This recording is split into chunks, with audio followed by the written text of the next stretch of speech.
உங்கள் கீபோர்டில் Windows R அழுத்திக்கோங்க. அழுத்தினதுக்கப்புறம் இந்த இடத்துல க்ளீன் எம்ஜிஆர் அப்படின்னு டைப் பண்ணுங்கள். இப்போ வந்து இந்த டிஸ்க் கிளீனப் ஓப்பன் ஆகும். இதில் ட்ராப் டவுனில் உங்கள் சி டிரைவை சூஸ் பண்ணிட்டு ஓகே கொடுத்துக்கோங்க.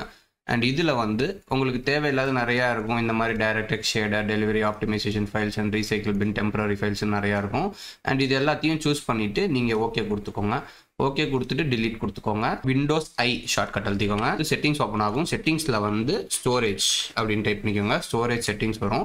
இந்த இடத்துல இந்த ஸ்டோரேஜ் சென்ஸ் அப்படிங்கிறத ஆன் பண்ணிவிட்டு கீழே கான்ஃபிகர் ஸ்டோரேஜ் சென்ஸ் ஓப்பன் பண்ணிவிட்டு இந்த இடத்துல டெம்பரரி ஃபைல்ஸை அடிக்கடி டிலீட் பண்ணுற மாதிரியும் 30 நாளைக்கு ஒரு தாட்டி டிலீட் பண்ணுற மாதிரியும் கொடுத்துட்டு இந்த இடத்துல க்ளீன் நவ் கொடுத்துருங்க.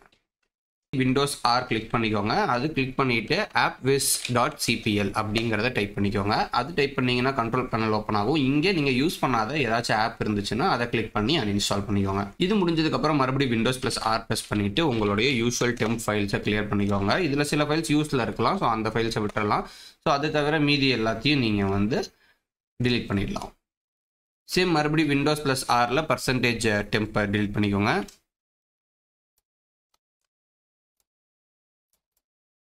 அது முடிஞ்சதுக்கப்புறம் விண்டோஸ் ஆர் அழுத்தி ப்ரீஃபெச் அப்படின்னு சொல்லி டைப் பண்ணி ப்ரீஃபெச் ஃபோல்டரில் இருக்க ஃபைல்ஸையும் அழிச்சுக்கோங்க. முக்கியமாக மறக்காமல் ரீசைக்கிள் பின் ஓப்பன் பண்ணி ரைட் கிளிக் பண்ணி எம்டி ரீசைக்கிள் பின் கொடுத்துருங்க. ஸோ இதெல்லாம் முடிஞ்சு இன்னும் உங்களுக்கு ஸ்டோரேஜ் பத்தலை அப்படின்னு சொன்னீங்கன்னா திஸ் பிசிக்குள்ளே போயிட்டு வியூ கொடுத்து இந்த இடத்துல நீங்கள் வந்து டீட்டெயில்ஸ் கொடுத்தீங்கன்னா இங்கே கீழே பார்த்தீங்கன்னா எது வந்து எவ்வளோ ஸ்பேஸில் இருக்குங்கிறது தெரிய வரும். ஸோ அதுக்குள்ளே போயிட்டு நம்ம மீதியை வந்து கிளியர் பண்ணிக்கலாம். Thank you, piece.